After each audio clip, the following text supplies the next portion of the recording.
శ్రీకృష్ణ పరమాత్ముని జన్మ వృత్తాంతమంతా అద్భుతాలే. కంసుడు దేవకిని అత్తవారింటికి సాగనంపుతున్నాడు. పిచ్చివాడా, ఇంత ఆనందంగా తోబుట్టువుని పంపుతున్నావు. ఆమె 8వ గర్భంలో పుట్టబోయే శిశువు నీ ప్రాణాలు తీస్తాడు తెలుసా అంది అశరీరవాణి.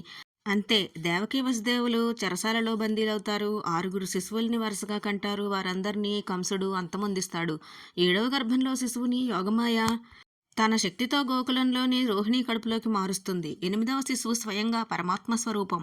అప్పటికే కంసుని రాక్షసత్వం తారాస్థాయికి చేరుకుంది. అది మరి భగవానుడు దిగిరావలసిన సమయం. అందుకే ఆయన శ్రీకృష్ణ రూపంలో భూమి మీదకి అవతరించారు. భగవంతుడు ఈ భూమి మీదకి రావడానికి ఎంచుకున్న పద్ధతి ఎంత చిత్రమో గమనించండి.